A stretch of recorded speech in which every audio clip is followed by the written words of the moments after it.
A gente conhece bem essa imagem, né? Mateus, o cobrador de impostos, ali do lado de Jesus, vendo tudo acontecer, milagres, sermões, e depois sentando para escrever o evangelho que leva o nome dele. É a história que sempre nos contaram. Mas e se essa imagem tiver um problema? E um problema sério? A análise que a gente vai ver hoje mergulha de cabeça num quebra-cabeça que é, no fundo, um mistério. O paradoxo de um escritor que, bem na hora de registrar os maiores eventos da história, parece que guardou a caneta no bolso. Bom, vamos começar a desvendar isso. O primeiro ponto da análise não olha nem para o texto ainda, mas sim para o homem. Afinal, quem era esse tal de Mateus, o publicano?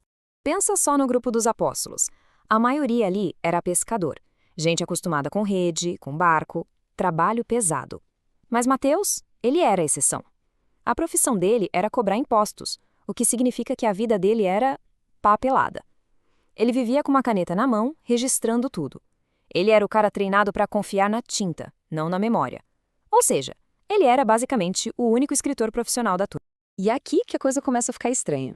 De um lado, você tem a profissão dele, um cara que anotava o trivial, o dia a dia, cada moedinha de imposto. Do outro lado, o que ele supostamente fez? Ficou mais de 40 anos em silêncio, confiando só na memória para guardar os eventos mais extraordinários que alguém poderia testemunhar. A contradição é gritante. A fonte que a gente está analisando chega a reconstruir, de forma bem sarcástica, o que teria passado na cabeça de Mateus. Imagina a cena, ele vê Jesus andando sobre as águas e pensa: nossa, que legal, mas, não vou anotar isso não, deixa pra lá. Confio na minha memória e daqui a uns 50 anos, quem sabe eu escrevo um livro sobre isso. Quer dizer, faz algum sentido? Então, a conclusão da fonte é bem direta, bem taxativa. Não é que esse comportamento seja só improvável. A tese é que seria psicologicamente impossível, iria contra a natureza de um escriba, de um registrador. Alguém que foi treinado a vida inteira para documentar tudo, simplesmente não ia deixar passar a história mais importante que já presenciou. Ok, vamos para a segunda parte da evidência. Agora a gente sai um pouco do perfil do autor e mergulha nas pistas que estão dentro do próprio texto. Olha que interessante. Quando os especialistas dissecam o Evangelho de Mateus, o que eles encontram? Basicamente, que uns 90% da narrativa vem direto do Evangelho de Marcos. O resto vem de uma outra fonte que os estudiosos apelidaram de fonte Q, que seria uma coleção de ditados de Jesus, e mais um pouquinho de material que só Mateus tem. No fim das contas, é quase um copia e cola com algumas adições. É uma compilação. E aí vem a pergunta que não quer calar, a pergunta de $1 milhão. Se Mateus estava lá, se ele viu tudo com os próprios olhos, por que diabos ele precisaria copiar quase tudo de Marcos, que, segundo a própria tradição, não era uma testemunha ocular? Pensa bem, é uma testemunha de primeira mão copiando o trabalho de alguém que ouviu a história de segunda mão. E a linha do tempo só complica mais as coisas para a teoria tradicional. Marcos escreve o dele primeiro, lá pelo ano 70. Aí, uns 15 anos depois, aparece o texto que a gente chama de Mateus, usando de Marcos como base, como um esqueleto. E não é só estrutura, não. Muitas vezes é cópia literal, palavra por palavra, no grego. O ponto central aqui é pura lógica. Não tem nem como fugir. Quem viu a cena acontecer não precisa copiar o relato de quem só ouviu falar. É simples assim. Para a fonte que estamos analisando, essa dependência toda de Marcos é a prova cabal de que o autor do livro de Mateus não foi o apóstolo que andou com Jesus. Agora, a terceira peça desse quebra-cabeça. A gente vai dar um passo para trás, sair um pouco do texto e olhar para o contexto histórico daquela época. E o contraste que a gente encontra na história é chocante. Na mesma época, na mesma região, tinha um grupo isolado no deserto, os essênios, que eram obcecados por escrever. Eles deixaram para trás uma biblioteca com mais de 900 manuscritos. Agora, compara isso com o movimento de Jesus, que supostamente tinha um escritor profissional na equipe e não deixou um único bilhete, uma anotação, nada daquela época. É um silêncio total. E a fonte usa uma frase bem provocativa para resumir isso. A ironia é que a descoberta dos manuscritos do Mar Morto, que provou que as pessoas escreviam, e muito naquela época, em vez de ajudar, só piorou a situação para os evangelhos.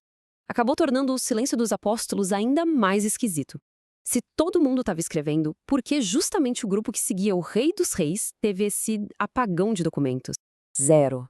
é um número que fala muito. Esse é o número de diários, de anotações, de qualquer tipo de registro da época feito por Mateus que a arqueologia já encontrou. Para um cara cuja profissão era escrever, esse silêncio é ensurdecedor. Então tá, a gente viu o perfil psicológico, a análise do texto, o vácuo histórico. Diante de tudo isso, a fonte propõe a teoria. Uma explicação de como essa história toda, a de que Mateus escreveu o livro, pode ter surgido. A teoria é bem passo a passo. Primeiro, alguém, um autor anônimo, escreve um livro lá pelo ano 85 usando Marcos como base, meio que uma versão 2.0. Segundo, décadas mais tarde, a igreja primitiva está crescendo e precisa dar mais autoridade, mais peso para esses textos. Terceiro, eles precisam de um nome de apóstolo para colocar na capa. E quem é o candidato mais óbvio para ter escrito um livro? Ora, o único escritor profissional do grupo, Mateus. A fonte argumenta que foi basicamente uma decisão de marketing que, sem querer, acabou criando todo esse paradoxo que a gente está vendo. E quando a gente olha para a linha do tempo, o problema fica escancarado. Existem buracos gigantescos de tempo entre os eventos, a escrita dos textos e, finalmente, a decisão de quem seria o autor. Isso mostra que não estamos falando de um diário escrito na hora, mas de uma construção, tanto literária quanto da própria igreja, que aconteceu muito, muito depois. E aqui a fonte usa um termo bem pesado: desonestidade intelectual. E é importante entender o que isso quer dizer aqui. Não se trata de alguém ser ignorante ou não saber dos fatos. A acusação é sobre a escolha deliberada de ignorar as evidências para conseguir manter uma história mais simples, mais conveniente. O que nos leva, claro, à pergunta final. Se essa história sobre autoria é tão cheia de furos, por que ela continua sendo contada com tanta certeza por aí? Qual é o interesse em manter essa versão? Bom, a fonte aponta para 3 motivos principais. O primeiro é por marketing. Um livro assinado por um apóstolo tem muito mais autoridade, vende muito mais a ideia. O segundo é controle. Se você admite que esse livro tem um problema de autoria, as pessoas podem começar a questionar os outros. É como puxar um fio solto de um tecido. E o terceiro, talvez o mais forte, é o medo. Medo de que a verdade, por ser mais complicada, possa abalar a fé das pessoas e desmontar todo o sistema. E assim a gente chega ao ponto final da análise. A conclusão é que a evidência mais forte, mais barulhenta desse caso todo, não é o que está escrito no livro. É justamente o silêncio. O silêncio da caneta de Mateus na época em que tudo, supostamente, aconteceu. No fim, a fonte deixa a gente com um dilema, com 2 opções bem difíceis, quase brutais. Qual delas parece mais provável? A primeira, que Mateus foi o pior e mais preguiçoso escritor da história, ou a segunda, que os eventos não aconteceram exatamente como foram registrados e, por isso, não havia uma testemunha ocular para anotá-los. A pergunta sobre qual dessas opções explica melhor o silêncio da caneta, bom, essa fica no ar para cada um pensar.